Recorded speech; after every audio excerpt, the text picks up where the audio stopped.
بسم الله الرحمن الرحيم.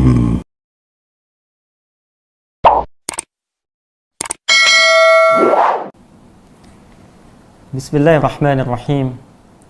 السلام عليكم ورحمة الله وبركاته. الحمد لله رب العالمين الذي خلق الإنسان أحسن تقويم فعلمه البيان والقرآن الكريم. نصلي ونسلم على أفضل الأنبياء والمرسلين سيدنا محمد وعلى آله وصحبه وذرياته وأمته إلى يوم الدين، وبعد. فيا عباد الله، أوصي نفسي وإياكم بتقوى الله فقد فاز المتقون، فلا تموتن إلا وأنتم مسلمون. فقال تعالى مذكرا لنا جميعا: يا أيها الذين آمنوا اتقوا الله حق تقاته ولا تموتن إلا وأنتم مسلمون.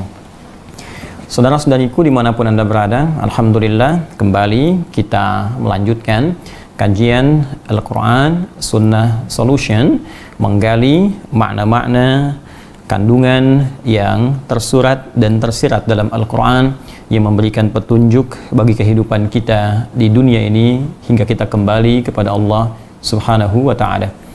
Alhamdulillah di pertemuan yang lalu kita telah membahas tentang keterangan Al-Quran di surah Al-Baqarah ayat yang kedua dan permulaan ayat yang ketiga. Kita telah bahas bahwa di pertemuan lalu Al-Quran disampaikan langsung oleh Allah, dia akan menjadi hudan bagi orang-orang yang bertakwa. Kita telah uraikan di pertemuan lalu bahwa hudan memiliki beberapa makna. Dia bisa berarti an-nahar, sesuatu yang terang benderang, jelas. Seperti di siang hari kita bisa mendapatkan penglihatan yang jelas karena pantulan sinar dari matahari. Ya, semua benda bisa kita bedakan, bisa kita telaah, berbeda dengan keadaan di malam hari. Maka bagi orang yang bertakwa, Al-Quran itu sangat jelas dipahami, bersumber dari Allah Subhanahu wa Ta'ala, sejelas ia berada dalam kondisi siang. Karena itu orang bertakwa tidak pernah ragu tentang kandungan Al-Quran, tidak meragukan ia bersumber dari Allah Subhanahu wa Ta'ala. Hudan juga bisa berarti jalan keselamatan. Hudan juga bisa berarti jalan kemudahan.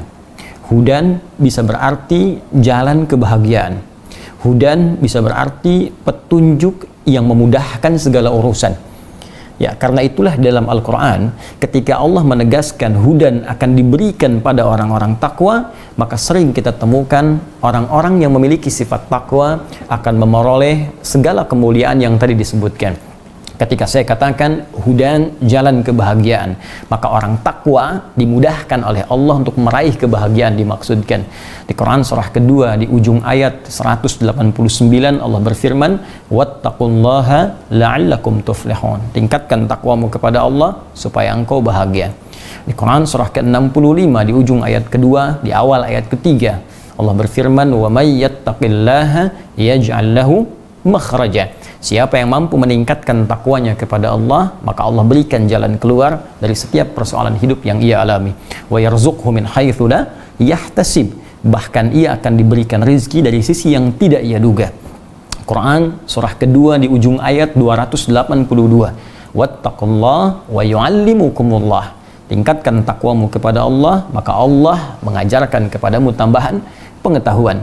Maka bagi orang takwa akan terkumpul semua sumber-sumber kebahagiaan ya dalam satu kalimat bermakna hudan, dan semua ini terkandung dalam Al-Quran.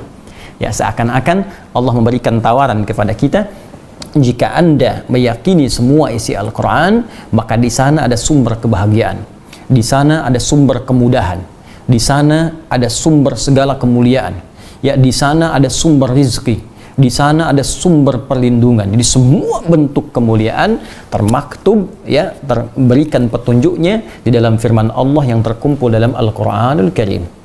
Ya, karena itulah ketika Allah menurunkan Al-Quran di kalangan masyarakat jahiliyah, ini kalimat ini sering saya ungkapkan.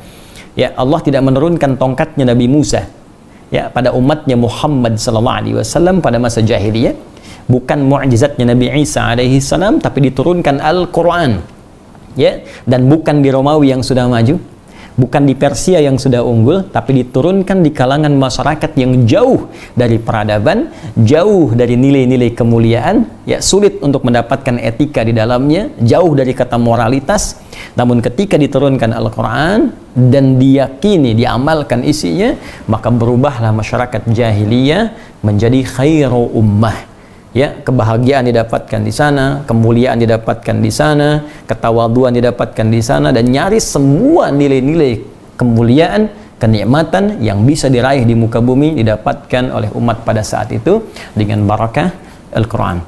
Ya, karena itulah kemudian ketika Allah menawarkan semua kemuliaan ini akan diberikan pada orang takwa, maka sudah barang tentu setiap manusia akan bertanya, bagaimana saya bisa menjadi orang takwa itu? Ya, ilustrasinya begini. Kalau saya sampaikan kepada Anda bisa mendapatkan kebahagiaan, kenyamanan hidup, kelapangan dalam beraktivitas kalau Anda bisa menjadi A misalnya. Lalu saya tawarkan kepada Anda, mau nggak jadi A ini? Supaya Anda bisa bahagia, bisa kaya, bisa nyaman, bisa tenteram. Ya, setiap orang yang cerdas dan berfungsi akalnya, dia pasti akan mengatakan, saya mau menjadi A itu. Saya pengen bahagia hidupnya, saya pengen kaya, saya pengen senang, saya ingin bahagia, saya ingin mudah hidupnya. Nah, maka bahasa paling gampang ya kata Allah, jika Anda ingin mendapatkan semua itu, maka jadi orang takwa dan dapatkan petunjuk dalam Al-Quran. Karena itulah ketika Anda sebelum bertanya kepada Allah bagaimana caranya menjadi orang takwa, maka Allah lebih dulu menjabarkan kepada kita tahapan-tahapan menjadi orang takwa yang dimaksudkan. Maka di pertemuan yang lalu telah kita bahas bagian pertama, alladzina yu'minuna bil ghaib. Ya. Di awal ayat ketiga Allah sampaikan ciri orang takwa yang pertama, alladzina. Saya sampaikan di pertemuan yang lalu bahwa kata alladzina ismun mausulun yadullu ala jam'il jam'iyyah, ya, huruf sambung menunjuk pada seluruh objek tanpa batas. Ya, di kalimatnya alladzina, ya, disebutkan 1080 kali dalam Al-Quran. Ya, disebutkan 1080 kali dalam Al-Quran. Jika Anda temukan kalimat ini alladzina, ya, secara singkat ini konjungsi yang menjelaskan kalimat sebelumnya tapi menunjukkan objek yang tanpa batas. Jadi kalau kita kaitkan dengan ayat yang kedua, Allah menyampaikan hudal lil muttaqin, Anda bertanya siapa orang takwa itu, maka dijelaskanlah, disambungkan, konjungsi, menyambungkan, disambungkan di awal ayat ketiga ini, alladzina, orang-orang takwa itu. Nah, tapi karena sifat ini di ilmu nahwu, ya, tidak punya batas, ya, artinya dia bisa mencakup pada laki-laki. Ya, ingat beda ketika kita katakan alladzina dengan allati. Ya, allati khusus untuk perempuan saja. Tapi kalau alladzina dia bisa mencakup laki-laki, bisa mencakup perempuan. Kalau bersatu antara alladzina dengan allati, maka muncul takhsis. Alladzina untuk laki-laki, allati untuk perempuan. Tapi ketika allatinya hilang, disebutkan alladzina saja, maka dia mencakup laki-laki dan perempuan. Ya, demikian cara memahaminya. Karena itu ketika Anda mendapatkan ayat puasa misalnya, insya Allah dalam kisaran waktu tidak lama, 8 hari ke depan, yang bersamaan dengan 24 April, insya Allah jika tidak ada perubahan, kita masuk 1 Ramadan. Ya, bagaimana dalil yang mewajibkan kita menunaikan puasa Ramadan itu? Di Al-Baqarah ayat 183. Allah berfirman, ya ayyuhalladzina amanu. Ya, hai orang-orang yang telah beriman. Karena kalimatnya menggunakan alladzina, maka perintah untuk puasa itu dicakup pada ayat ini bagi semua orang beriman. Kutiba alaikumusiyam. Baik engkau laki-laki, engkau perempuan, engkau tua, engkau muda, sepanjang mukallaf sudah baligh dan memenuhi syarat-syarat dan rukun-rukun untuk menunaikan ibadah puasa, maka sah kewajiban itu berlaku bagi Anda. Ya, karena itu saya ingin katakan sekali lagi, ketika disebutkan kalimat alladzina, maka dia mencakup untuk laki-laki, untuk perempuan, melewati sekat-sekat batas sosial. Apakah kaya, apakah cukup, ya, apakah tua ataukah muda, seperti tadi, lelaki kah, perempuan kah, semua terbuka. Ini menunjukkan bahwa dengan sifat kasih Allah Subhanahu wa taala, semua dibuka oleh Allah. Ya, seakan Allah ingin mengatakan, aku buka peluang takwa untuk semua hambaku. Ayo, sehingga kita tidak punya alasan untuk mengatakan, ya Allah, saya nggak punya kesempatan. Bukan, kata Allah, saya berikan kesempatannya. Kenapa engkau tidak mengambilnya? Ya, jadi di awal mula deklarasi yang Allah sampaikan lewat firman-Nya ini, kata Allah, jika Anda ingin bahagia, jika Anda ingin tenang, jika ingin mudah rezekinya, jika ingin dapatkan solusi dari setiap persoalan, jadi orang takwa, dapatkan petunjuk dalam Quran. Anda bertanya bagaimana caranya menjadi orang takwa, ya Allah? Kata Allah, semua saya buka kesempatannya bisa jadi orang takwa. Alladzina. Ya. Kemudian telah kita uraikan di pertemuan yang lalu, siapa orang-orang ini yang berusaha menjadi bagian dari orang takwa? Maka dia menempuh, kata Al-Quran, tahap yang pertama, alladzina yu'minuna bil ghaib. Saya mohon izin detilkan untuk dituliskan kembali apa yang telah coba kita uraikan ya di pertemuan yang lalu. Saya tulis di sini ya, yu'minuna bil ghaib.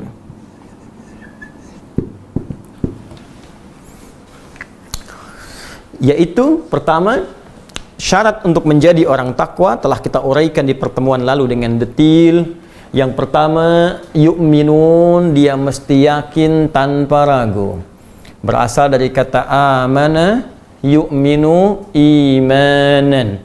Ya, amana yu'minu imanan. Sedangkan kata amana berakar dari kata amina, berarti aman.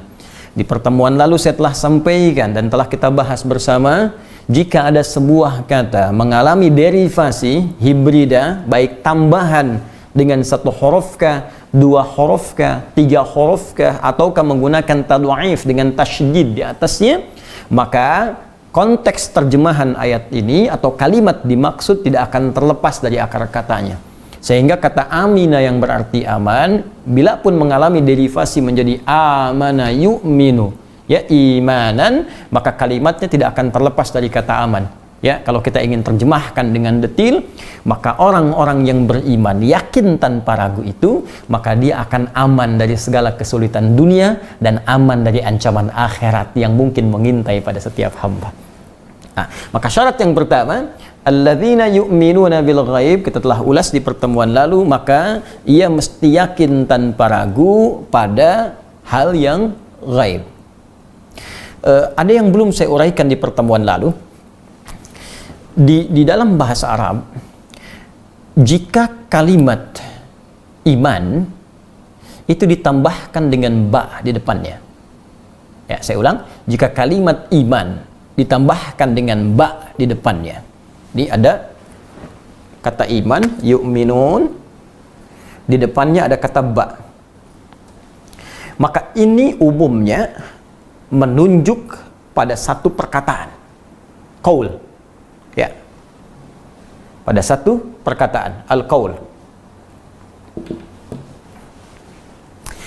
Tapi jika kalimat atau huruf ba-nya hilang, ya, kata iman saja, dan biasanya berbentuk ya subjek, ya, biasanya berbentuk kata benda, ya, subjeknya isim fa'ilnya, kata bendanya mukmin, amana yu'minu mukmin.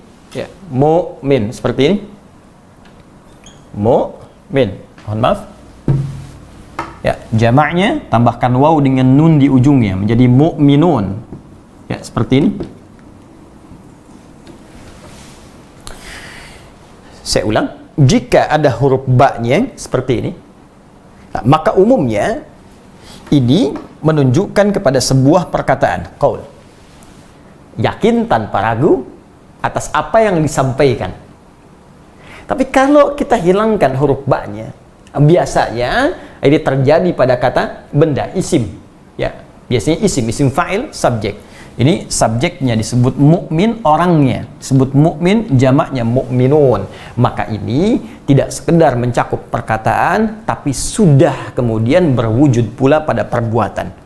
Jadi ada perkataan, ada perbuatan. Jika digabungkan perkataan dan perbuatannya, maka hilanglah huruf ba-nya, menjadi dia tersendiri, menjadi mukmin atau mukminun. Karena itu ketika Allah menyebutkan ciri mukminun tidak menggunakan ba lagi, maka disebutkanlah kemudian firman sekaligus dengan perbuatan di dalamnya. Quran surah ke-23 surah Al-Mu'minun. Qad aflahal mu'minun. Orang-orang yang telah beriman pasti akan mendapatkan kebahagiaan dalam hidupnya dan kesuksesan dalam perjalanan aktivitasnya. Siapa mereka? Langsung disebutkan perbuatannya. Bi-nya hilang, perbuatannya langsung disebutkan. Alladzina hum fi salatihim khashi'un, dan seterusnya ayat sampai dia mendapatkan warisan surga Firdaus. Nah, apa pentingnya pembahasan huruf ba di sini? Jika kita mengaji ilmu nahwu, salah satu alat dalam bahasa Arab, jadi ada nahwu dasar utama, kemudian sharaf, ya, kemudian ada balaghah dengan 3 cabang ilmu lagi, ma'ani, bayan, badi', kemudian ada arud, ya, dengan 16 bahrnya, cabangnya. Nah, di ilmu nahwu nanti ada pembahasan tentang spesifik huruf, ya, dan yang memperdalam ada namanya Ibnu Hisham, ya, Ibnu Hisham Al-Ansari, dia punya kitab Mughnil Labib an Kutubil A'arib, ya, kitab Mughnil Labib an Kutubil A'arib. Beliau menguraikan setiap makna huruf dari A sampai dengan Ya. Nah, huruf ba ini dia punya 14 makna, ya, ba setidaknya punya 14 makna. Jadi nanti ada ba yang musahabah, ada ba yang ilsaq, ada ba al-isti'anah, ada ba taukid. Nah, ini penting untuk mengetahui apa fungsi ba di sini. Nah, dalam konteks ini, jika ba disambungkan dengan kalimat iman, setidaknya dia punya 2 makna yang utama. Ya. 1, untuk taukid, menguatkan fungsi kalimat sebelumnya yang disampaikan. Jadi kalau kita tegaskan yu'min itu yakin tanpa ragu, ditambah ba, maka cara mengartikannya dia benar-benar yakin tanpa ragu. Ya, benar-benar yakin tanpa ragu. Kemudian yang kedua, karena ba ini menyambung dengan huruf dengan kalimat yu'minun, ya, kata iman sebelumnya, maka berlaku rumus yang tadi.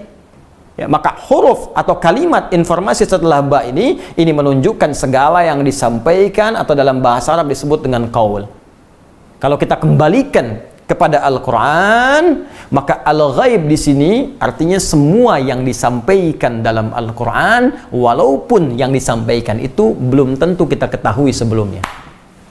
Ya, misal dalam Al-Quran disampaikan informasi tentang Allah. Qul huwallahu ahad, Allahus samad, lam yalid wa lam yulad wa lam yakul lahu kufuwan ahad. Allahu la ilaha illa huwal hayyul qayyum. Ghaib sifatnya. Ya. Ghaib sifatnya. Tak bisa kita lihat, ya, tak langsung kita bisa tatap, ya, tak kita ketahui wujudnya saat ini. Insyaallah di akhirat bisa kita dapati dengan izin Allah Subhanahu wa taala. Maka ketika diinformasikan tentang Allah, belum tahu kita, belum mengerti kita, ghaib sifatnya. Tentang kubur, ya, disampaikan dalam Al-Quran, afala ya'lamu idza bu'thira ma fil qubur. Tentang surga, wabashshiril ladzina amanu wa 'amilus solihati anna lahum jannatin tajri min tahtihal anhar. Tentang neraka, ulaika ashabun nari hum fiha khalidun. Tentang malaikat, ya, tentang nabi-nabi sebelum kita. Jadi semua perkara-perkara yang disebutkan dalam Al-Quran yang belum kita ketahui sebelumnya, yang belum nampak pada kita, ya, itu masuk dalam kategori apa? Ghaib. Ya. Ahli tafsir sebagian ada yang mengatakan ayat ini diturunkan oleh Allah Subhanahu wa taala untuk memberikan informasi kepada 2 golongan utama, yaitu orang-orang Islam yang baru kemudian masuk Islam, yang diminta untuk yakin penuh pada keterangan Al-Quran. Kemudian yang kedua, golongan-golongan ahli kitab, ya, yang telah mendapatkan informasi-informasi tentang Nabi Sallallahu Alaihi Wasallam, yang diminta oleh Allah untuk yakin pada apa yang disampaikan pada Nabi Sallallahu Alaihi Wasallam berupa informasi ghaib yang ada dalam Al-Quran. Jadi ketika mereka menerima Al-Quran, bukankah sebelumnya mereka tidak tahu informasinya? Tidak mengerti apa yang disampaikan? Ya, belum paham tentang apa yang akan disampaikan kepada mereka, maka itu yang disebut dengan ghaib. Jadi kalau kita kembalikan ke sini secara singkat, al-ghaib maknanya di sini ada yang mengartikan semua yang diinformasikan dalam Al-Quran, baik tentang Allah dengan segala sifat ketuhanan, rububiyahnya, asma dan sifatnya, baik tentang surga, tentang neraka, tentang alam kubur, dan seluruh informasi yang disampaikan oleh Allah Subhanahu wa Ta'ala. Secara singkat, kalau ingin mudah kita pahami, maka ciri orang takwa, dia yakin tanpa ragu terhadap seluruh yang disampaikan dalam Al-Quranil Karim. Syarat pertama. Nah, jadi kalau panjang lebar tadi saya terangkan, sebetulnya makna singkatnya begini. Kalau Anda mau jadi orang takwa, yakin dulu pada semua yang disampaikan oleh Nabi Muhammad SAW dari wahyu berupa Al-Quran. Jangan ragu. Nah, kalau pemahaman terbaliknya, maaf sekali, kalau mau berinteraksi dengan Al-Quran, jangan pernah ragu. Apapun yang disampaikan oleh Quran, yakin. Saya ulang ya, apapun yang disampaikan oleh Al-Quran, yakin. Maka ini makna pertamanya. Ya, jadi kalau Anda ingin menjadi orang takwa, ingin mendapatkan petunjuk dari Al-Quran, maka yakini semua apa yang disampaikan dalam Al-Quran, baik berupa informasi, perintah, ataupun larangan. Ya, jelas sampai di sini? Baik, ini bagian yang pertama. Jadi kita bacakan kembali. Maka ciri orang takwa yang pertama, alladzina yu'minuna bil ghaib. Ciri yang pertama, dia yakin terhadap semua apa yang disampaikan dalam Al-Quran, walaupun belum tampak kepadanya, walaupun belum tahu pengetahuannya, walaupun dia belum mengerti isinya, maka dia yakin tanpa ragu terhadap semua apa yang disampaikan dalam isi Al-Quran Al-Karim. Baik, ini bagian yang pertama. Yakin tanpa ragu.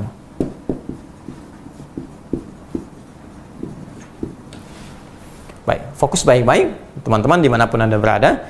Ya, dan saya kira sebagian dari saudara-saudari kita juga tidak hanya bergabung dari Indonesia. Ya, saya dapat informasi ada teman-teman kita dari Taiwan, dari Hong Kong, dari Malaysia, Brunei, bahkan Masya Allah dari Papua yang jaraknya 2 jam perbedaan waktunya. Maksudnya dari kita di Bekasi saat ini, saya hanya bermohon pada Allah semoga semua kita dirahmati oleh Allah Subhanahu wa Ta'ala. Baik, mari kita fokus kembali. Pertama, jika Anda ingin menjadi orang takwa yang mendapat petunjuk dari semua isi Al-Quran, maka syarat pertama, Anda mesti yakin pada semua isi Al-Quran tanpa ragu. Baik. 2, kita teruskan. Kata iman, yakin, maka dia akan masuk pada satu wilayah, satu kaidah. Setiap keyakinan itu pasti akan bersumber dari hati. Jadi semua yang disebut yakin itu pasti sumbernya ada dalam hati. Sedangkan semua yang bersumber dari hati itu selalu butuh pembuktian. Karena sifat hati itu dia tidak bisa mengungkapkan. Hati tak bisa mengekspresikan. Jadi kalau Anda ingin mengungkapkan apa yang ada dalam hati, maka Anda mesti ucapkan lewat lisan. Jika Anda ingin mengungkapkan, mengekspresikan apa yang ada dalam jiwa, maka Anda mesti ekspresikan dengan seluruh anggota tubuh Anda. Bukankah orang yang bahagia diekspresikan dengan senyumnya? Hati yang bahagia hanya wajahnya yang nampak tersenyum. Ya, keadaan marah, tangannya yang kemudian berekspresi, kakinya berekspresi, jalannya bisa terlihat. Maka suasana dalam hati itu, semua yang ada dalam hati, maka wilayahnya akan diekspresikan oleh seluruh anggota tubuh kita. Entah itu lisan, entah itu di wajah, entah itu dari ujung kepala sampai dengan ujung kaki kita. Ini semua wilayah hati itu sifatnya butuh pembuktian. Nah, saya ambil contoh begini, cinta. Cinta itu kan hati. Ya, dari mata turun ke hati. Nah, kalau sudah masuk hati, butuh pembuktian. Apa pembuktiannya? Nah, maka nikah bagian dari pembuktian. Makanya saya sering katakan, jangan mau kalau ada orang mengatakan, aku mencintaimu, tapi sekedar diucapkan di lisan, tapi tidak dibuktikan lewat perbuatan. Yang perbuatannya itu yang disebutkan dengan akad nikah. Tuliskan namamu di buku nikah kita. Ya, tuliskan namaku di buku nikah kita. Itu baru namanya cinta. Nah, iman, itu pun masuk wilayah hati. Ya, karena yakin tanpa ragu di mana? Di hati. Karena dia masuk wilayah hati, maka iman butuh pembuktian. Ya, apa pembuktiannya? Ya, apa ekspresinya yang menyatakan bahwa diri kita benar-benar beriman? Ya, ketika Anda ditanya oleh Allah, kamu mau jadi orang takwa? Siap ya Allah. Apa syarat pertama ya Allah? Yakin tanpa ragu. Siap, saya yakin ya Allah. Itu kan baru hatimu. Apa yang kau buktikan dengan keyakinan dalam hatimu itu untuk menandakan kau telah beriman?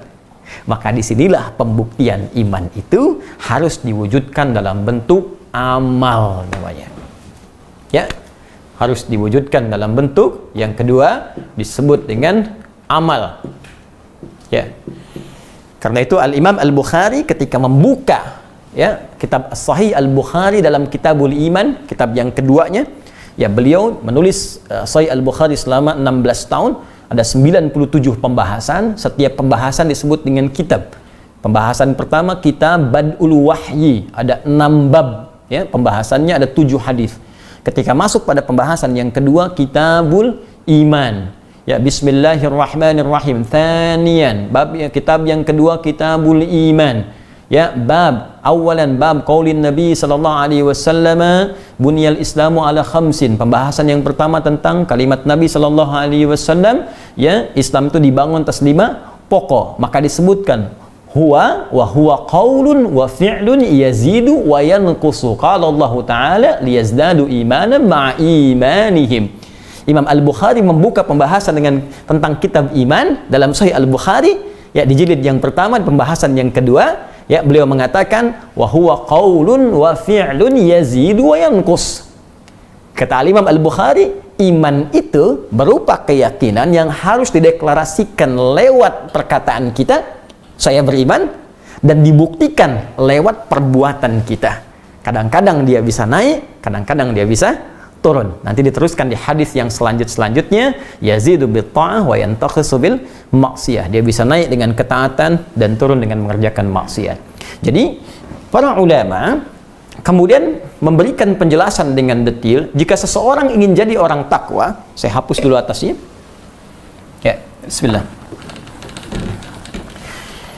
Jika seorang menginginkan mendapatkan predikat takwa, yang dengan takwa ini mendapatkan kemudahan dalam hidup di 3 alam, dunia, kubur sampai dengan akhiratnya, maka syarat pertama ia mesti yakin tanpa ragu terhadap semua kandungan Al-Quran, ya, walaupun sifatnya gaib, masih belum kita ketahui, ya, apapun yang disampaikan Al-Quran walaupun sifatnya gaib, yakin tanpa ragu. Maka keyakinan itu, kata Allah, mesti dibuktikan lewat amalan. Dibuktikan lewat amalan. Karena itulah seringkali kita dapati di dalam Al-Quran, setelah Allah menyebutkan kata iman, seringkali menyandingkannya dengan amalan. Ya, awas, ketika Allah menyebutkan kata iman, maka seringkali disandingkan dengan amalan. Saya ingin berikan sedikit rahasia begini. Jadi kalau iman itu betul-betul telah tersambung di hati kita, misal kita ucapkan asyhadu an la ilaha illallah, itu kalimat iman, wa asyhadu anna muhammadar rasulullah, diucapkan di lisan dan masuk ke dalam hati, ya, masuk ke dalam jiwa, karena iman tadi pekerjaan hati. Maka iman yang ada di hati ini akan memberikan pancaran-pancaran, akan memberikan sinyal-sinyal kepada seluruh anggota tubuh kita untuk berperilaku, untuk berbuat. Dalam bahasa Arab, berbuat, berperilaku disebut amal namanya. Amal, ya, tangan beramal, kaki melangkah beramal, berperilaku, ya, lisan berkata itu amalnya, telinga mendengar itu amalnya. Maka iman ini bukan sekedar hadir dalam jiwa, maka dia akan diekspresikan, dibuktikan iman ini dengan memberikan sinyal pada seluruh anggota tubuh kita untuk berekspresi, berperilaku sesuai dengan bimbingan iman yang ada dalam jiwa ini. Karena itulah banyak ulama mengartikan ketika seorang sudah beriman, iqrarum bil lisan, ya, dia mengucapkan komitmen, ya, mengucapkan, menetapkan dengan lisannya, wa tasdiqum bil qalbi, dia benarkan, yakinkan dengan jiwanya, wal amalu bil jawarih. Setelah itu iman yang terpatri di jiwanya akan membimbing seluruh anggota tubuhnya untuk berekspresi. Ya, karena itulah saya katakan ketika tangan beramal disebut beraktivitas, disebut amal. Kaki melangkah, amal. Telinga mendengar, amal. baik. Nah, karena dibimbing oleh iman, maaf sekali, karena iman ini tadi melahirkan sumber ketenangan dari kata aman, sumbernya dari Allah Subhanahu wa taala. Karena Allah itu baik, ya, dan karena sifat ketenangan, keamanan yang bersumber dari Allah baik, maka semua ekspresi yang dibimbing oleh iman itu pasti baik. Karena itulah semua pekerjaan yang dikerjakan oleh tangan ketika dibimbing oleh iman, iman bimbing tangan, iman bimbing lisan, iman bimbing telinga, iman bimbing ujung kaki, maka semua tubuh yang dibimbing oleh iman pasti akan mengerjakan perbuatan-perbuatan yang baik. Dalam bahasa Arab, setiap kebaikan yang dibimbing oleh nilai-nilai yang baik maka disebut dengan sholih namanya. Pekerjaannya amal, ya, perbuatan baik yang disebut sholih. Kalau kita satukan jadi amal saleh. Karena itu semua orang beriman dalam setiap waktunya, apakah tidurnya, makannya, kerjanya, masaknya, nontonnya, semua yang dia kerjakan pasti saleh, pasti baik. Ya, waktu yang dia gunakan pasti saleh. Waktu yang digunakan untuk beraktivitas disebut asr namanya. Turun Quran surah 103 Al-Asr. Allah berfirman wal asr. Demi waktu yang aku berikan pada setiap manusia untuk beraktivitas. Innal insana lafi khusr. Setiap manusia banyak yang rugi karena memanfaatkan waktu, karena menggunakan waktu, memanfaatkan waktu untuk perbuatan yang tidak penting, yang salah. Ya, maaf, diberikan waktu untuk melihat hal yang salah. Diberikan waktu untuk mendengar yang salah. Diberikan waktu untuk berbuat dengan tangan, menyentuh yang haram, yang salah. Diberi waktu untuk melangkah pada pekerjaan yang salah. Ya. Ada orang yang bisa terlepas dari salah menjadi saleh. Siapa dia? Illalladzina amanu wa amilu sholihat. Coba lihat. Ya, ketika Allah menyebutkan kalimat iman, illalladzina amanu, iman, lantas bersanding dengan apa? Wa amilus sholihat, iman, amal, iman, amal. Karena itu jangan heran, di dalam Al-Quran setiap disebutkan kalimat iman bersanding dengan fungsi anggota tubuh, pasti diarahkan pada yang baik. Saya sering katakan pada Anda, ini mata nih. Ya, saya sering tanya di depan jamaah kalau sedang taklim terbuka, ini kan depan kamera, nggak mungkin kamera jawab. Di depan jamaah saya sering tanya, apa fungsi mata? Orang banyak berkata melihat. Saya sering katakan kalau melihat itu binatang pun melihat, elang melihat, kambing melihat, ya kan? Mohon maaf, bahkan ada hewan tertentu penglihatannya lebih tajam dibandingkan dengan manusia. Tapi ternyata mata manusia berbeda. Kata Allah, bukan sekedar melihat, tapi ada aturan yang disematkan pada mata ini. Jika mata ini dibimbing oleh iman, maka iman akan memberikan sinyal kepada mata untuk melihat yang soleh saja. Maka ketika yang dilihat oleh mata yang disisipi oleh iman, ya, yang punya inti iman, ketika melihat hal yang tidak baik, maka akan dipalingkan oleh pandangannya atas bimbingan imannya. Seakan imannya berkata pada dirinya, palingkan pandanganmu. Memalingkan pandangan dari yang tidak baik disebut ghaddul basar. Maka ada cahaya. Maka di surah cahaya, surah ke-24 itu surah An-Nur. Teman-teman sekalian, Allah berfirman ayat 30 untuk laki-laki, 31 untuk perempuan. Wa qul lil mu'minina. Imannya dulu. Katakan pada pria-pria yang punya iman, yaghuddu min absarihim, maka imannya akan masuk kepada matanya hanya melihat yang baik saja dan akan memalingkan pandangannya dari yang tidak baik. Qul lil mu'minati yaghuddna min absarihinna, demikian pula perempuan. Tuh, iman. Iman masuk ke lisan. Ya ayyuhalladzina amanu. Quran surah 49 ayat 11. Ya ayyuhalladzina amanu la yaskhar qaumin qaum. Hei orang-orang yang beriman. Imanmu kalau masuk ke lisan maka akan menghindarkan perbuatan yang salah di lisan. Jangan saling cela. La yaghtab ba'dukum ba'dha. Jangan gosip. Bayangkan. Ya iman. Jadi kalau sudah beriman itu ya baik pasti ujung kepala sampai ujung kaki. Ya. Nah, nanti kita akan lihat. Nah, sekarang persoalannya, apakah semua orang yang berkata saya beriman sudah otomatis perbuatannya akan langsung baik? Belum tentu. Karena pernah ada kasus di zaman Nabi langsung, dicontohkan langsung di zaman itu dan diberitakan kepada kita oleh Allah Subhanahu wa taala dalam Al-Qur'an surah ke-49 Al-Hujurat ayat ke-14. Ada orang Arab Baduy yang langsung berkata, saya beriman. Qalatil a'rabu amanna. Ada orang Arab Baduy berkata, ya Rasulullah Muhammad SAW, kami telah beriman. Maka, karena iman perkara hati, Nabi tak bisa langsung menilai hati orang kecuali dengan petunjuk Allah Subhanahu wa taala. Ya. Ya, maka diberikan petunjuk oleh Allah Subhanahu wa taala untuk menilai hati seseorang dengan bimbingan Allah Subhanahu wa taala. Maka kalimat keluar firman Allah Subhanahu wa taala diberikan pada lisan beliau, dikatakan, "Qul lam tu'minu." Katakan Muhammad sallallahu alaihi wasallam, kalian belum serius imannya. Tuh, belum sampai ke jiwa. Belum serius. Ya. Qul lam tu'minu walakin qulu aslamna wa lamma yadkhulul imanu fi qulubikum. Tapi katakan, kamu baru masuk Islam. Ya, kalimatnya baru di lisan. Asyhadu an la ilaha illallah, asyhadu anna Muhammadar Rasulullah. Ya, baru di lisan. Cuma belum sampai ke jiwa. Kalau Anda ingin melatih, kemudian bertanya pada Allah, ya Allah, saya ingin bertanya, bagaimana melatihnya? Karena bahaya kalau iman cuma di lisan. Ini baru di lisan, apalagi yang di lisan gak diucapkan, cuma di KTP dituliskan. Maka KTP-nya yang beriman tuh. Orangnya bisa tidak. Ya. Ini Anda bayangkan, diucapkan saja, nggak nyampe ke hati, bermasalah. Apalagi cuma dituliskan di KTP, di identitas, diucapkan nggak pernah. Itu yang paling bahaya. Baik. Jadi kalau orang sekedar mengucapkan saja, tidak dibenamkan pada jiwanya, terpatri di sanubarinya, maka iman itu tak akan membimbing dia menjadi pribadi yang baik. Maka kita mesti bertanya kepada Allah, ya Allah, bagaimana cara saya melatih iman? Supaya terus saya naikkan sehingga jadi cahaya yang menerangi seluruh tubuh saya dan membimbing beraktivitas. Bagaimana caranya? Karena itulah ketika Allah ingin memberikan bimbingan kepada kita, kalimatnya dirubah dari bentuk madhi menjadi mudhari'. Yu'minun. Amana menjadi yu'minu. Gini. Karena tadi ada alladzina yang bentuknya jamak, maka ini pun mesti dijamakkan. Tambahkan di ujungnya. Bentuknya jamak. Yu'minun. Plus ya. Sehingga menjadi begini. Yu'minun. Mereka, artikan mereka. Masih ingat pertemuan lalu? Saya terangkan kepada Anda tentang Anita. Ya, hamzah, nun, ya, ta.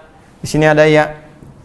Setiap ada satu di antara huruf Anita, hamzah, nun, ya, kemudian ta, Anita, maka maknanya berubah menjadi mudhari', present, continuous, and future. Sekarang, ya, present, continuous, future. Sekarang, terus menerus sampai kapanpun ke depan. Nah, jadi kalau kita ingin baik, kita mesti berlatih menguatkan iman. Sekarang, terus, jangan terputus.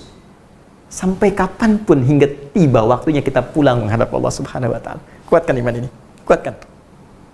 Kalau Anda bertanya, ya Allah, bagaimana caranya? Sekarang hamba ingin berkomitmen menguatkan iman hamba. Hamba ingin jadi orang baik, ya Allah. Hamba lahir ke dunia ini dalam keadaan bersih. Hamba tak ingin pulang dalam keadaan kotor. Ya. Hamba ingin pulang dalam keadaan bersih, ya Allah. Hamba ingin jadi orang baik. Hamba ingin pulang dalam keadaan baik. Hamba ingin pulang tenang. Hamba ingin pulang nyaman. Bagaimana caranya, ya Allah? Baik. Kalau Anda sudah berkomitmen, maka Allah berikan kemudian kepada kita detil petunjuk untuk melatih iman ini supaya terpatri di jiwa dan jadi cahaya dalam kehidupan. Nah, kembali kepada rumus awal, karena iman ini tak bisa beramal sendirian, karena ia merupakan amalan hati yang harus diekspresikan, maka ia harus dilatih. Ya, saya ulang, maka ia harus dilatih dengan amalan semua tubuh, sehingga iman ini terbiasa memberikan cahayanya kepada seluruh bagian tubuh-tubuh kita.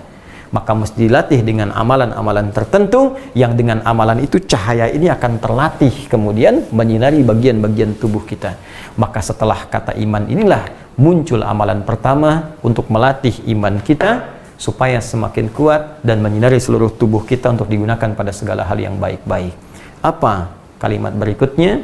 Alladzina yu'minuna bil ghaib wa yuqimunas shalah wa yuqimunas salata wa mimma razaqnahum yunfiqun. Baik. Tarik nafas dulu sampai sini. Bisa paham insyaallah ya? Baik, saya simpulkan dulu. 1. Jika Anda ingin mendapatkan manfaat dari Al-Quran yang memberikan petunjuk pada kemudahan hidup, entah dalam pekerjaan, rizki, rumah tangga, atau bahkan hidup setelah kehidupan kita di dunia ini, tentang alam kubur, ya, tentang akhirat yang semua sifatnya masih gaib dan misteri, maka jadilah orang takwa. Untuk menjadi orang takwa itu, pertama, Anda mesti yakin tanpa ragu pada semua yang difirmankan Allah dalam Al-Quran tentang petunjuk kehidupan kita.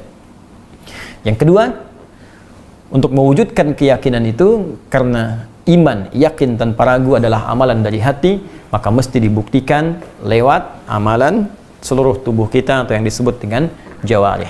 Maka iman ini mesti dilatih untuk menyebar cahayanya kepada tangan, kepada mata, kepada telinga, kepada hidung kita, lisan kita, sampai ujung kaki kita. Maka dia butuh latihan amalan untuk mewujudkan pancaran semua itu.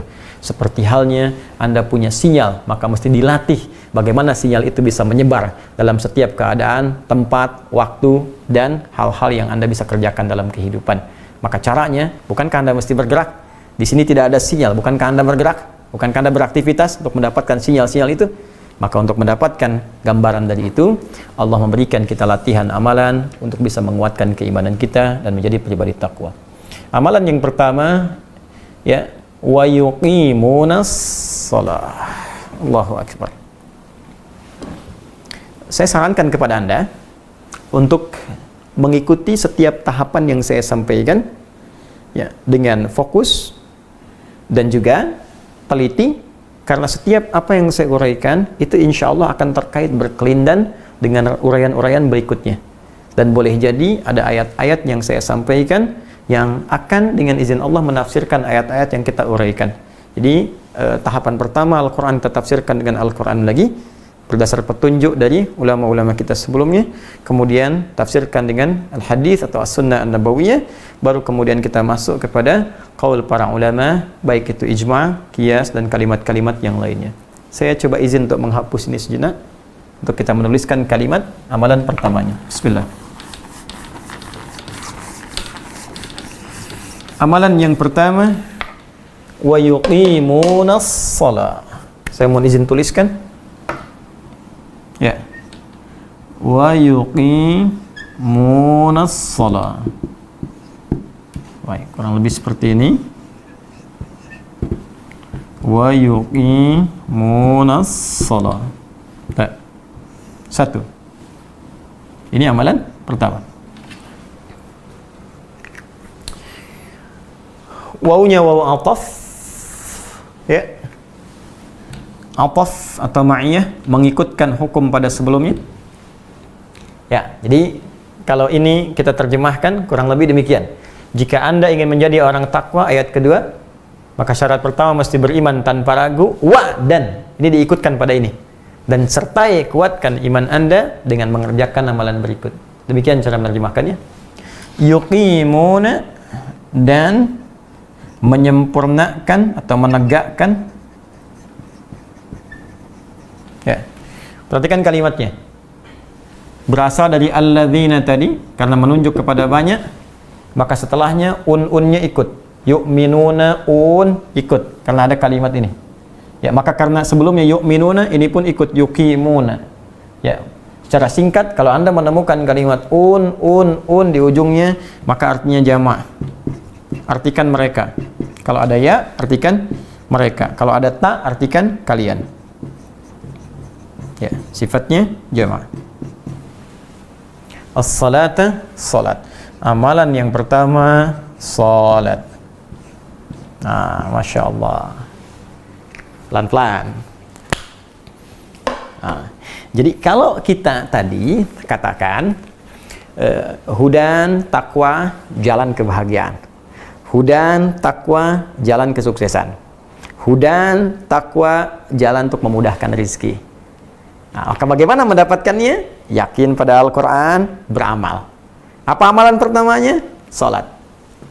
Nah, karena itulah ketika seseorang diperintahkan salat, sebetulnya bukan untuk memberikan beban. Kalau orang mengerti, ya, bahwa perintah salat itu adalah pembuka jalan kebahagiaan, pembuka jalan kesuksesan, pembuka jalan penguat iman, pasti demi Allah saya katakan semua orang berbondong-bondong mengerjakan sholat. Nah, persoalan besar kita sekarang, orang tidak mengerti kenapa mesti sholat. Yang dipahami kewajiban, tapi tidak dijelaskan kenapa sholat itu menjadi wajib. Ingat, tidak pernah ada prinsip dalam syariat kita, dalam fikih, ya, kecuali jika sesuatu diwajibkan, pasti ada manfaat di dalamnya. Jika dilarang atau diharamkan, pasti ada keburukan di dalamnya. Pasti itu. Makanan haram, minuman haram, pasti buruk. Karena kalau baik, mustahil haram. Mustahil. Ya.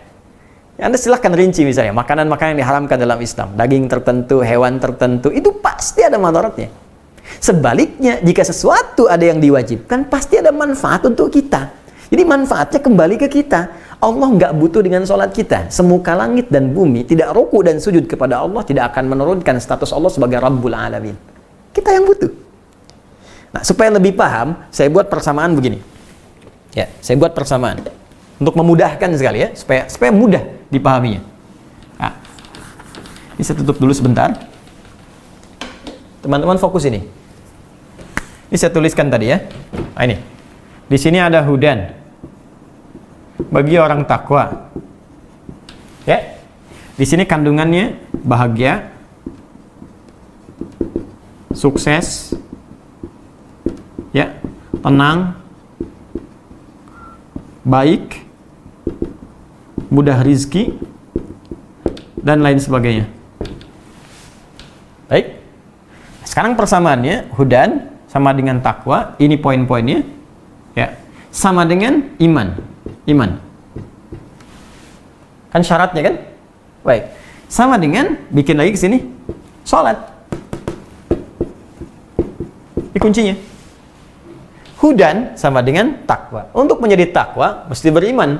Untuk membuktikan iman, mesti sholat. Jadi kalau kita buat sebuah persamaan, hudan sama dengan takwa, dengan semua nilainya, sama dengan iman, sama dengan sholat.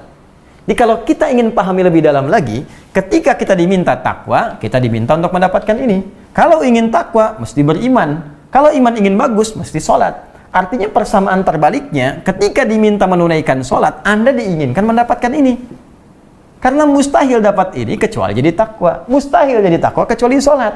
Karena itu ketika Anda diminta sholat, itu pintu yang harus kita buka untuk mendapatkan semua kemudahan ini. Contoh, bahagia, sukses. Bahasa Arabnya falah. Wattaqullaha. Al-Baqarah ayat 189. Lihat di ujung ayatnya. Ya, ujung ayat 189. Paling kanan agak ke bawah sedikit di mushaf standar. Wattaqullaha la'allakum tuflihun. Bertakwalah kalian kepada Allah, takwa supaya kalian sukses dan bahagia. Falah. Falah itu kalau di kamus bahasa Inggris, success and happiness. Bukan sekedar bahagia. Sukses dan bahagia. Kata dasarnya falah.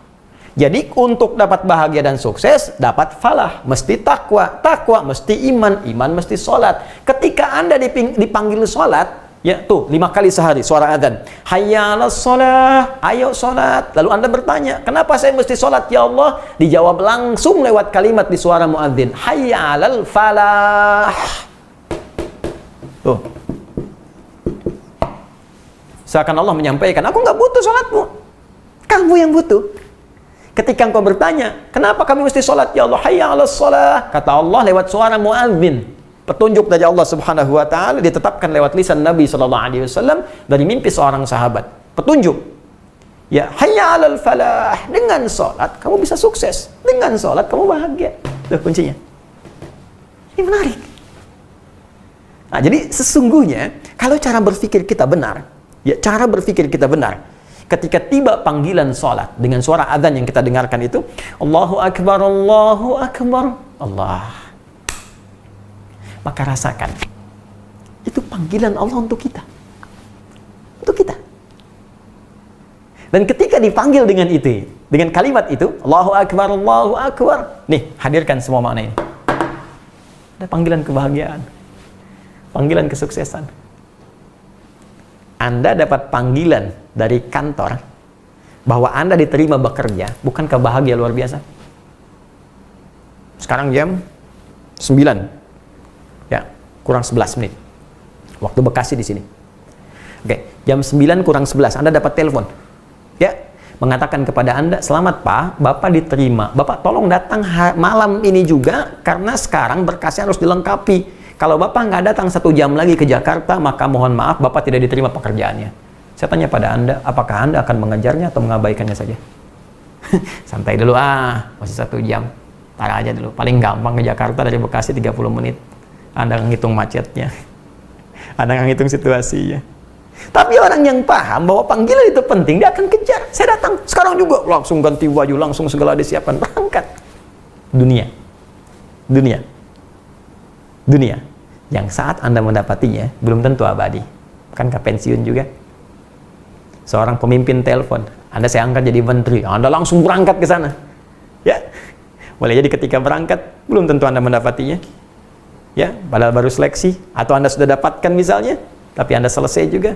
Mungkin ada pergantian, mungkin ada reshuffle, mungkin ada juga selesai dan sebagainya. Untuk sesuatu yang tidak abadi saja begitu Anda kejar. Mengapa ketika Allah tawarkan sesuatu yang sangat indah dan sifatnya abadi sampai kita pulang kepadanya, kita tidak bergegas? Karena banyak manusia yang aneh hari-hari ini. Banyak menuntut kepada Allah, tapi ketika diberi jalan tidak dikerjakan. Ya Allah, mudahkan rezekiku. Ya, kamu sholat sekarang ya. Nanti ya Allah. Sudah adzan, nunggu qomat. Dah qomat, nunggu hampir beres. Jam berapa zuhur selesai? Isya kapan isya? Ya. Asar kapan asar?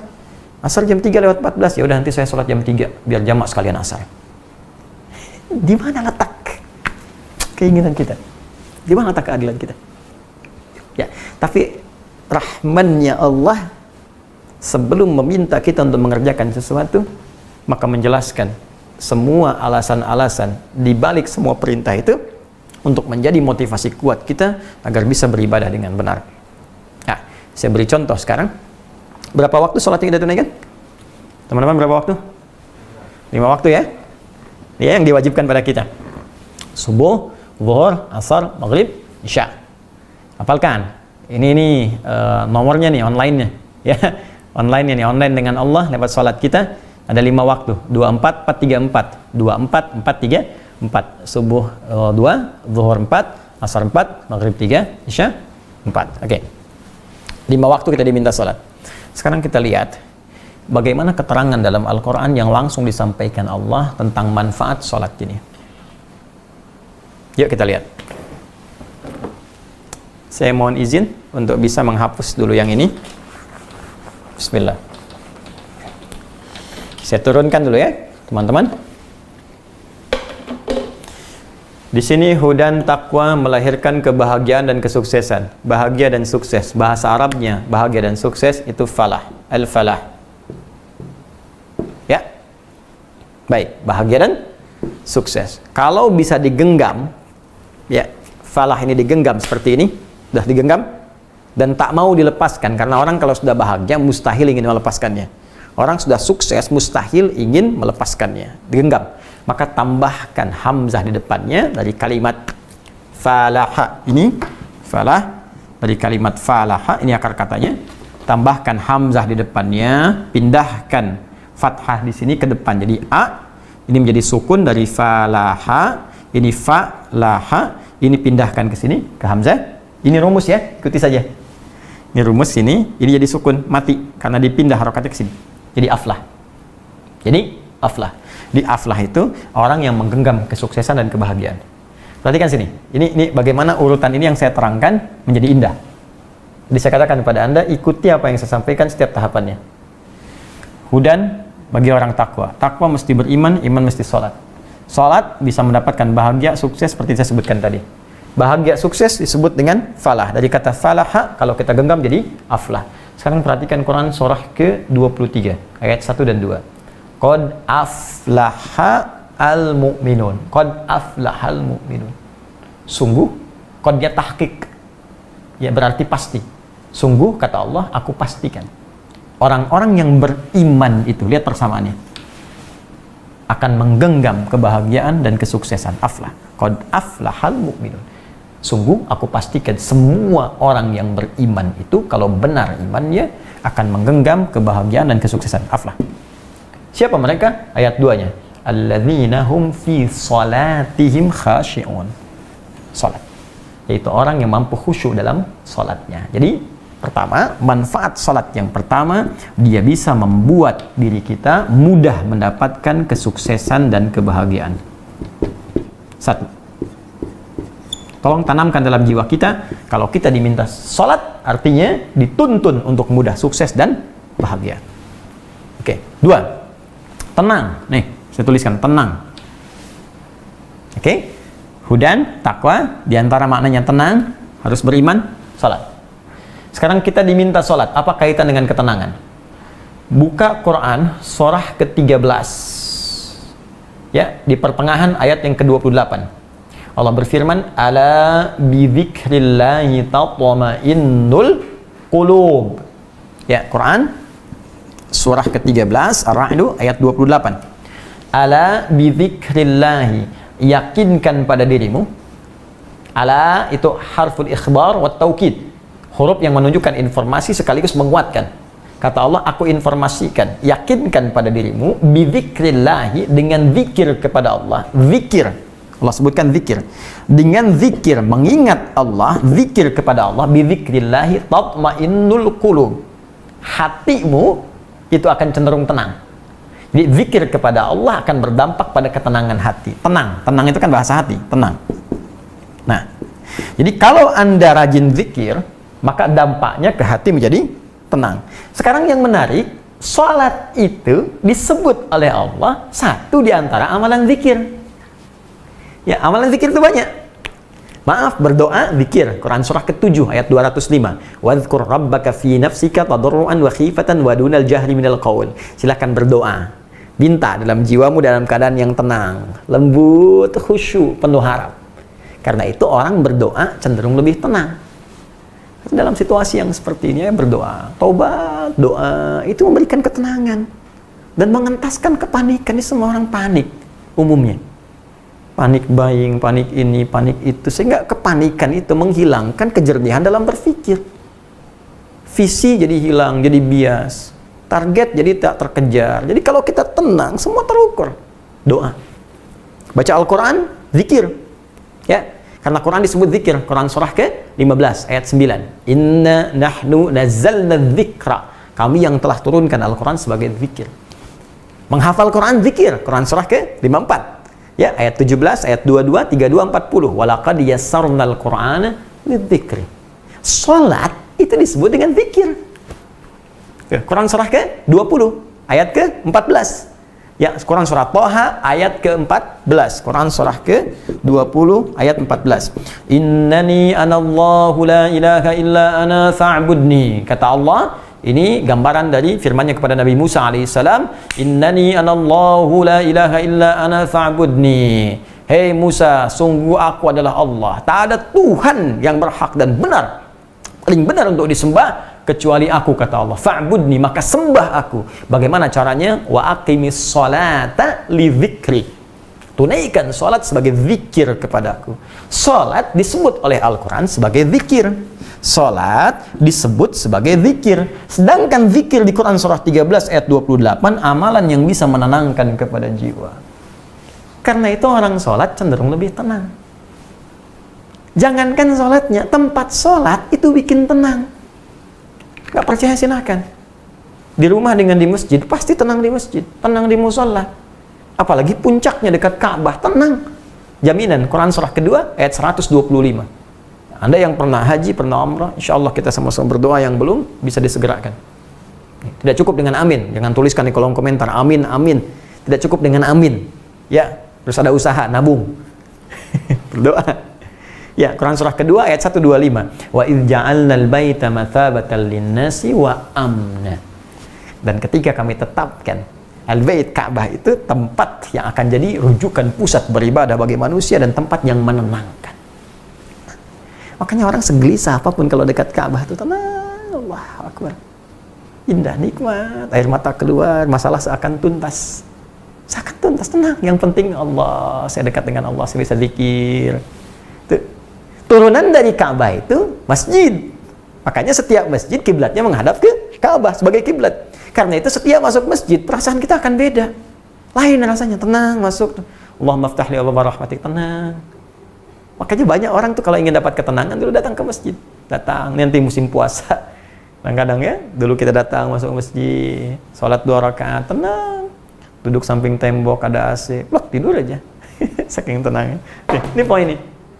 Jadi kalau Anda dapat hudan, meningkat dengan takwa beriman, isinya diantaranya ketenangan, diminta sholat untuk tenang. Ya. Oke, apalagi nih? Baik. Baik tuh teman-teman. Baik. Apa kaitan antara baik dengan sholat? Yuk kita lihat. Quran surah ke-29 ayat 45. Sebelumnya begini. Baik itu lawannya buruk. Kan? Jadi kalau orang baik, pasti dia terbebas dari keburukan. Gampang sebetulnya. Ya, misal jujur itu baik, lawannya bohong. Kalau dia jujur, pasti nggak bohong. Ya kan? Rendah hati, lawannya sombong. Kalau dia rendah hati, pasti nggak sombong. Artinya, orang baik terlepas dari keburukan. Sedangkan sumber keburukan itu cuma 2. Dari syahwat atau perut dan akal. Nafsu, keburukan yang bersumber dari syahwat disebut fahsya namanya. Jamak dari kata fahisyah. Fahsya. Pornografi, porno aksi, LGBT dan semisalnya fahsya. Ya, kata-kata jorok, kotor, fahsya. Yang bersumber dari nafsu perut dan akal, itu mungkar namanya, yang diingkari oleh jiwa. Ya, mencuri, korupsi, mohon maaf ya, gibah, macam-macam, ya, dan seterusnya, itu mungkar. Jadi, orang yang buruk, pasti dalam dirinya terpatri satu di antara 2 sifat atau keduanya. Kalau bukan fahsya, mungkar. Sedangkan sholat ketika dikerjakan dengan benar, itu pasti akan memberikan sinyal kepada tubuh untuk menolak perbuatan keji dan mungkar. Dia orang sholat itu, pasti tubuhnya dibimbing supaya menolak perbuatan keji dan mungkar. Ada sinyal di hatinya. Ya, ada rem dari perbuatan yang salah, dan ada yang memalingkan, jauhkan. Karena itu ketika Allah turunkan Quran surah ke-29, ayat ke-45, disebutkanlah fungsi yang ini. Utlu ma uhya ilaika minal kitab wa aqimis shalah. Sebelum sholat, baca, pelajari dulu semua tuntunan yang diwahyukan kepada Muhammad sallallahu alaihi wasallam, ya, yang disebutkan dalam Al-Quran, dijelaskan oleh Nabi. Wa aqimis shalah, lu tunaikan sholat dengan benar. Innas sholata tanha 'anil fahsya wal munkar. Sungguh sholat yang dikerjakan dengan benar pasti akan mencegah pelakunya dari perbuatan keji dan mungkar. Pasti jadi baik. Teorinya ada, contohnya ada, buktinya ada. Siapa buktinya? Jahiliyah. Puncak semua fahsya dan mungkar ada di jahiliyah. Karena itu disebut jahiliyah. Tukang mabuk yang profesional semua banyak. Yang pemula 5 kali sehari. Tukang begal komplit. Semua ada. Yang pezina ada. Pezina di sana profesional semua. Sehari nggak zina, nggak tenang. Itu semuanya ada. Jadi kalau orang sekarang pengen ikut, terlambat. Dan ketinggalan. Sembrono, bodoh. Kenapa? Karena orang-orang dulu pada tobat, begitu mereka sholat, ditinggalkan semuanya. Dari jahiliyah berubah jadi khairu ummah. Ada orang yang telah tenggelam dalam keburukan. Ya, dia sadar. Dan dia naik lagi ke permukaan, meninggalkan semua buruknya dengan menunaikan sholat. Anda yang sudah di luar, pengen masuk. Orang dari keburukan gelap tuh zulmun namanya. Perbuatannya disebut zalim. Ya, ingin keluar dapat cahaya, dia ambil cahaya disebut nur. Maka muncul minal zulumati ilan nur. Habis gelap, terbitlah terang. Keluar dari kegelapan, datang, dituntun oleh cahaya, ambil cahaya itu, dia kerjakan amalannya. Minal zulumati ilan nur. Dari jahiliyah menjadi khairu ummah. Turun Quran surah ketiga Ali Imran ayat 110. Kuntum khairu ummah. Ukhrijat linnas ta'muruna bil ma'ruf wa tanhauna 'anil munkar wa tu'minuna billah. Iman lagi. Kalian umat terbaik yang pernah dilahirkan di muka bumi. Dulu pernah buruk, sekarang jadi baik. Bahkan bisa mengerjakan yang baik, meninggalkan yang mungkar karena imanmu kepada Allah. Tu'minuna billah. Ini poinnya. Baik. Rizki enggak usah ditanya. Rizki apa yang Anda tanyakan? Dunia. Wa may yattaqillaha yaj'al lahu makhraja wa yarzuqhu min haitsu la yahtasib. Quran surah 65 ayat 2 dan 3. Bagaimana mendapatkan pintunya? Ya salat. Dzalikal kitabul la raiba fihi hudal lil muttaqin alladzina yu'minuna bil ghaib wa yuqimunas shalah. Ingin dapat keturunan? Rezeki juga. Bagaimana caranya? Ya salat. Apa dalilnya? Quran surah ke-3 Ali Imran ayat 38 sampai 39. Bukankah Nabi Zakaria pernah berusaha untuk mendapatkan keturunan? Ikhtiar, belum dapat, sampai rambut memutih, fisik letih. Apa yang dikerjakan? Salat. Coba lihat ayatnya. Hunalika da'a Zakaria rabbah qala rabbi habli min ladunka dzurriyyatan thayyibah innaka sami'ud du'a. Di mihrab itulah Nabi Zakaria berdoa. Doanya seperti apa? Sholat. Minta dalam sholatnya kepada Allah. Sambil berdiri, minta. Ya Allah, semua mengatakan aku nggak mungkin punya keturunan. Maka akan mohon kepadamu ya Allah, yang tidak punya batas dalam pemberian. Kau pasti dengar doa saya. Kalau pada yang maha mendengar pun tidak mengabulkan, kepada siapa lagi saya mesti minta? Ini tanda ya. Ini saya lompat sedikit sebentar ya. Ini ada isyarat dalam Al-Quran. Jika ada satu hal yang tak bisa kita selesaikan dengan ikhtiar kemanusiaan kita, dan semua mengatakan nggak bisa, maka itu tanda pertama langsung dari Allah untuk meninggalkan semua pendapat manusia dan kembalilah kepada Allah untuk meminta pertolongan. Ini penting saya sampaikan. Saya telah berusaha memberikan juga contoh untuk diri saya dan kita semua terkait masalah yang kita hadapi sekarang, corona. Kita berikhtiar dulu, riset sudah, masker sudah, APD sudah, bilik disinfektan sudah. Bahkan yang paling menarik, dulu ditolak, sekarang dianjurkan. Dulu dianjurkan, sekarang ditolak. Manusia sekarang mengatakan tak mampu. Ini tanda cepat kembali kepada Allah. Cepat taubat. Taubat. Semua taubat. Maka saya mengajak kepada kalangan teman-teman semua, khususnya saudara-saudariku sebangsa setanah air, terkhusus yang muslim, ya, ayo semua bangun malam, minta sama Allah, taubat. Pasti ada perilaku yang keliru, pasti ada banyak yang salah. Silahkan, Anda mau sehebat apa lagi? Banyak negara-negara yang pemimpinnya mengatakan corona tenang saja, ya, kita punya solusinya di bulan April. Nah, adidaya semacam Amerika mengatakan April akan selesai, rupanya kemudian kena juga, yang lain kena juga. Jadi sangat menarik dan mutasinya sangat tinggi. Dulu saya kira dari hewan ke manusia, sekarang sudah manusia ke binatang. Anda bayangkan, dari binatang ke binatang, binatang ke manusia, ya, dari manusia ke manusia, dari manusia ke binatang. Ya, ini sesuatu yang menjadikan kita mesti berpikir, kita mesti kembali kepada Allah. Jangan anggap remeh, jangan anggap ringan. Ya, ini kadang Allahu Akbar. Kita ini konsepnya ada semua. Kita negara Pancasila dasarnya. Pancasila pertama ketuhanan yang Maha Esa. Ya, turunan dari itu semua adalah ibadah, bahkan dijamin negara. Negara menjamin kemerdekaan tiap-tiap penduduk untuk memeluk agamanya masing-masing dan beribadah menurut agama dan kepercayaannya itu pada pasal 29 ayat kedua. Jaminan sudah ada, keterangan di kitab kita Al-Quran ada, petunjuk sudah ada, kenapa nggak kita lakukan? Dan yang paling menarik, kita yakin Allah yang Maha Kuasa, kita yakin Allah yang punya solusi, kita yakin Allah punya jalan keluar, kita yakin Allah sumber rezeki, sumber segalanya. Kenapa kita nggak berserah diri? Mau sampai kapan kemudian kita ingin menangkahkan bahwa kita bisa mengatasi semua ini tanpa kebersamaan dari petunjuk Allah Subhanahu wa Ta'ala? Saya kembalikan sini. Ya, jadi Nabi Zakaria minta dalam sholat. Dari mana taunya sholat? Ayat 39-nya. Ali Imran ayat 39. Fanadathul malaikatu wa huwa qa'imun yusalli fil mihrab. Annallahu yubashshiruka bi Yahya. Saat berdoa itulah, begitu selesai doanya, turun malaikat menyampaikan, Allah mengabulkan doa Anda, diberi kabar gembira akan punya anak, langsung namanya dari Allah diberikan, namanya Yahya. Kapan itu terjadi? Qa'imun yusalli fil mihrab, sedang sholat di mihrabnya. Diberikan kabar gembira akan dapat rizki berupa keturunan. Tuh. Karena itu sholat bukan ibadah yang menyendiri dikerjakan oleh umatnya Nabi Muhammad SAW saja, tidak. Semua nabi sebelum kita, bahkan dengan umatnya, mereka sholat. Tadi Nabi Zakaria, Quran surah ketiga ayat 38 sampai 39. Nabi Isa, Yesus, Mesiah, Nabi, beliau sholat. Quran surah ke-19, Maryam ayat 31 sampai 33-nya. Kemudian Nabi Musa sholat. Ya, Quran surah ke-20 ayat ke-14. Nabi Ismail alaihissalam, ya, sholat. Quran surah ke-19 ayat 55, bahkan meminta keluarganya sholat. Wa kana ya'muru ahlahu bis sholat. Semua sholat. Kalau Anda urutkan dari Nabi Muhammad sampai ke atas Nabi Adam, semua sholat. Sholat.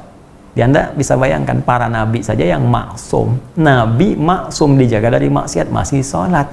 Anda nabi bukan, rasul bukan, maksiat nggak bebas. Ya, kadang-kadang aneh.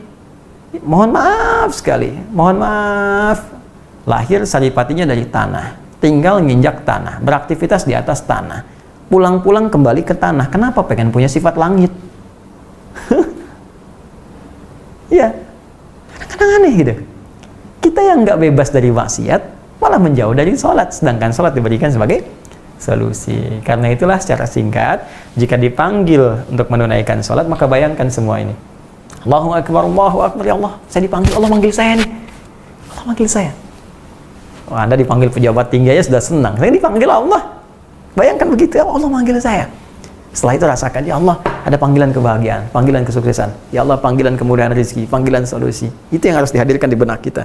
Kalau ini yang kita tanamkan di anak-anak kita, sesuai dengan masa pertumbuhannya, tanamkan ke anak kita yang paling kecil. Allahu Akbar, Mas, suara apa ini? Adzan, sayang. Adzan itu apa? Panggilan sholat, supaya kamu nanti dikasih sayang oleh Allah. Allah kasih kita rezeki, ada nanti punya mainan lagi. Ya, ayah disehatkan, ibu disehatkan, terus nanti dapat ini, dapat itu. Ya, akan kejar. Ya, hadirkan suasana bahagia untuk menikmati sholat yang diperintahkan, bukan sekedar sebagai kewajiban, tapi sebagai kebutuhan kita untuk mendapatkan limpahan rahmat yang dijanjikan. Pertanyaannya, apakah semua orang yang sholat bisa mendapatkan janji ini? Jawabannya belum tentu. Kalau sholatnya tidak seperti yang diinginkan dan ditunjukkan oleh Allah, serta dicontohkan Rasulullah SAW. Karena itulah ketika Allah menyebutkan kalimat salat, kalimatnya tidak berdiri sendiri. Mudah bagi Allah mengatakan yu'minuna bil ghaib wa yusallun. Tapi yang paling menarik, Allah mengatakan wa yuqimun as-shalah menggunakan alif lam. Apa rahasia dua kalimat ini? Itu yang kita akan jawab di pertemuan berikutnya insyaallah. Alhamdulillah. Sabar ya.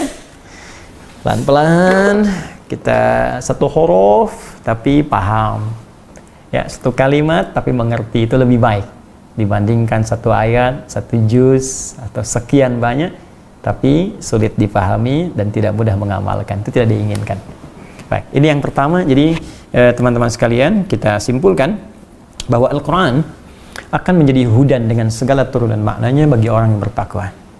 Sedangkan orang-orang takwa akan dimulai tahapannya dengan menghadirkan keyakinan tanpa ragu pada semua informasi yang disampaikan dalam Al-Quran sekalipun sifatnya masih gaib. Apakah tentang sang pencipta Allah Subhanahu wa Ta'ala, ataukah malaikat-malaikatnya, rasulnya, alam kuburnya, akhiratnya, atau bahkan aktivitas di dunia ini yang belum kita dapatkan pengetahuannya dengan jelas. Yakin tanpa ragu, dan keyakinan itu sifat amalan hati yang tak mungkin bisa diketahui kecuali lewat amalan. Karena itulah diperintahkan oleh Allah kita mengerjakan amalan-amalan tertentu untuk melatih keimanan dalam jiwa sehingga ia bisa bergerak menjadi pancaran cahaya yang membimbing tubuh kita untuk beraktivitas baik dalam kehidupan sehingga mendapatkan turunan rahmat yang dijanjikan. Itu yang kita dapatkan, dan amalan pertama adalah salat. Dan salat seperti apa yang diperintahkan oleh Allah, dicontohkan Rasulullah, itu yang coba kita akan gali di pertemuan berikutnya. Saya izin menyampaikan informasi bahwa alhamdulillah kita tetap berikhtiar ya, khususnya sebelum Ramadan ini. Semoga Allah Subhanahu wa Ta'ala berkenan mengangkat COVID-19 atau Corona yang sekarang sedang mewabah. Kita sama-sama berdoa. Saya mengajak memperbanyak taubat kepada Allah, istighfar. Kita ingin Ramadan kita hidup dengan ibadah yang semarak kembali, di masjid-masjid kita isi ya. Jangan, mohon maaf sekali, jangan menyimpulkan sesuatu yang masih jauh dulu. Kita boleh berusaha, boleh memprediksikan sesuatu ya, boleh merencanakan, tapi memastikan tidak. Berserah diri kepada Allah, tawakal. Tawakal itu amalan juga ya. Tawakal, kita ikhtiar sandingkan dengan tawakal. Bertobat, minta sama Allah, berdoa dengan baik ya, kemudian dengan penuh harap, khusyuk kita minta. Allah akan turunkan yang terbaik untuk kita apapun keputusan yang telah Allah tetapkan. Kemudian yang kedua, dalam itu pun kita berikhtiar untuk bisa menyelesaikan sebab-sebab ya. Sebab dalam bahasa Arab beda dalam bahasa Indonesia ya. Jadi ada musabbib, ada musabbab, ada sabab, itu lain ya. Musabbib yang menetapkan, musabbab yang ditunjuk atau objeknya, sebab itu akibat yang terkait di dalamnya. Misal ya, seorang berjalan di tengah jalan kemudian tertabrak mobil meninggal ya, musabbib yang mewafatkan dia Allah Subhanahu wa Ta'ala sesuai dengan ajalnya. Musabbab yang diwafatkan orang itu, sebabnya apa? Dia salah berjalan di tengah jalan. Kalau ajalnya tetap saja meninggal sesuai dengan ajal, tapi sebabnya, akibatnya karena perbuatan dia. Itu yang kita pelajari. Maka dari situ jangan berjalan di tengah jalan ya. Baik, buka puasa misalnya, kamu buka di mana tadi? Di jalan. Jangan, di jalan kan banyak mobil ya. Buka di tempat-tempat yang tenang gitu kan, yang baik dan sebagainya. Oke, itu yang kita ambil. Nah sekarang karena ada COVID-19 ini, banyak dampak ya, asbab yang terkait dengannya yang kita coba ikhtiarkan bersama untuk memudahkan. Kami di Quantum Akhyar Institute menginisiasi berdirinya Amin, ya, Amin Ansor Muhajirin. Spirit yang diambil dari kisah kehidupan, perjalanan hidup sebagai petunjuk ya dari Nabi SAW untuk kita semua. Ketika Nabi ke Yathrib sebelum menjadi Al-Madinah Al-Munawwarah, itu keadaannya sangat sulit, tidak mudah. Bahkan para sahabat yang hijrah dari Mekah ke Madinah meninggalkan semua yang dipunya sehingga datang ke Madinah dengan segala kebutuhan yang ingin didapatkan. Maka mereka yang hijrah disebut muhajirin dengan segala hal yang belum didapatkan. Orang yang menerima disebut dengan ansor karena sifat baik mereka yang mau menolong dan berbagi. Ya, maka apa yang dibagi oleh mereka? Yang kurang makanan langsung diberi makanan, yang kurang pakaian diberi pakaian, yang tak punya tempat tinggal kemudian bahkan diberikan tempat untuk dia bisa tinggal dan beraktivitas. Spirit itu yang akan kita ambil, walaupun bukan dalam suasana hijrah, tapi kita bisa ambil spiritnya, berhijrah dari keadaan yang kurang baik jadi lebih baik.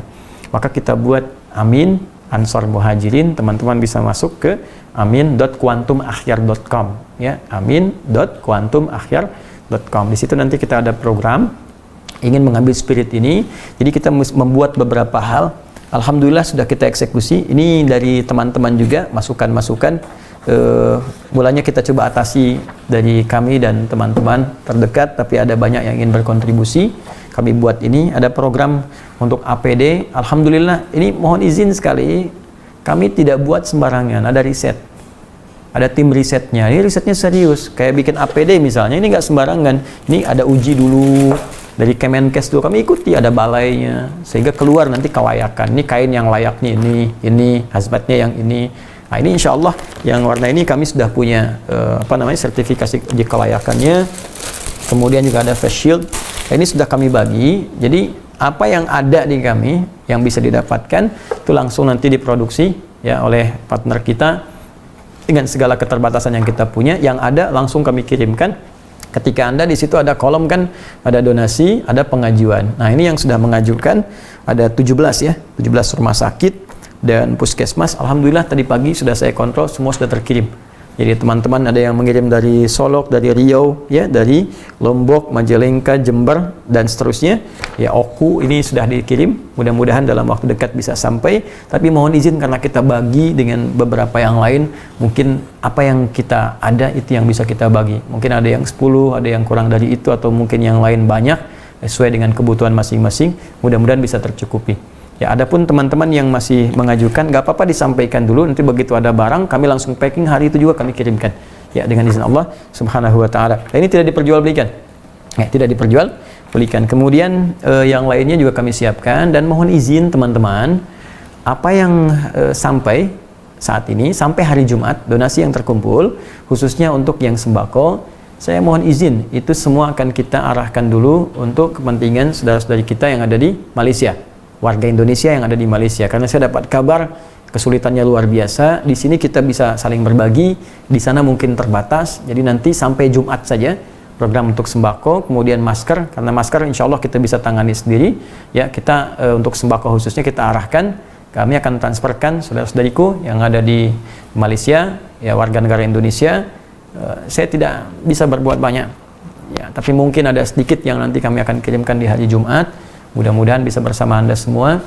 Dan saya menyeru kepada warga Indonesia, teman-teman sekalian yang punya kemampuan lebih, yang Allah titipkan tentunya dan akan dihisab di hari kiamat nanti, baik di wilayah Malaysia ataupun di Amerika yang saya juga dengar kondisinya juga butuh mendapatkan perhatian.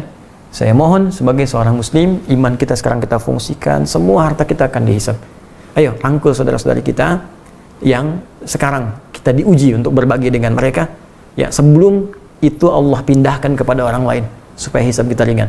Maka rangkul mereka, jadilah orang-orang yang hebat, jadi seperti Ansor dan berbagi dengan mereka, ya. Dan yang kedua, khusus bagi teman-teman yang di Malaysia, saudara-saudariku serumpun, saya Adi Hidayat dengan ini menyampaikan kepada Anda semua, ya, kita muslim, sama-sama kita bisa berbagi. Bagi Anda, satu warga Malaysia yang bisa ya, menjadikan teman Indonesianya untuk bisa berbagi. Ya, sekali lagi bagi Anda teman-teman saudara-saudariku di Malaysia yang bisa berbagi dengan orang Indonesia sehingga bisa meringankan beban mereka di sana, di tempat Anda tinggal yang mungkin mereka juga telah berkontribusi banyak untuk kebaikan yang ada di sana, maka demi Allah setelah lockdown ini, setelah selesai semuanya, saya akan kunjungi negara Anda dan saya akan berjumpa dengan Anda. Setiap Anda yang bisa membantu warga Indonesia, maka saya akan ajarkan Anda untuk menghafal Al-Quran tanpa meminta spesial pun dari Anda. Saya akan kunjungi Anda, saya akan berikan pada Anda bagian dari pengajarannya, saya akan datang sendiri, saya bayar sendiri, ya, saya kalau perlu sewa tempat sendiri, saya akan ajarkan semua Anda. Ya, Anda bantu satu orang Indonesia, maka saya akan undang pada saat itu dan saya akan berikan apa yang saya mampu untuk Anda dengan izin Allah Subhanahu wa taala. Ya. Dan semoga hisab kita diringankan oleh Allah di hari kiamat kelak. Ya, semoga Allah meringankan keadaan kita, semoga Allah menyayangi kita semua, dan semoga Allah mengampuni kita semua dan bersabar atas keadaan yang kita lalui saat ini, dan semoga dengan ini amal kita diterima oleh Allah Subhanahu wa taala. Semoga yang wafat dalam keadaan terkena COVID-19 benar-benar jadikan syahid oleh Allah Subhanahu wa taala, disabarkan seluruh keluarganya, diringankan semua bebannya, dan semoga kita diberikan pengingat yang luar biasa dengan adanya musibah ini untuk ingat kepada Allah bahwa semua keadaan tentu akan kembali kepada Allah Subhanahu wa taala. Jika dengan keadaan ini saja kita begitu khawatir luar biasa, maka kita mesti lebih khawatir lagi dengan keadaan hari kiamat yang mungkin lebih dahsyat dari apa yang sekarang kita hadapi. Semoga Allah meringankan dan merahmati kita semua. Allahumma taqabbal minna innaka antas samiul alim wa tub alaina innaka antat tawwabur rahim. Allahumma 'allimna ma yanfa'una tubna ilaika taubatan nasuha. Allahumma arfa' 'anna al-waba wal bala wa corona ya rabbal alamin. Allahumma arfa' 'anna al-waba wal bala khasatan corona ya arhamar rahimin.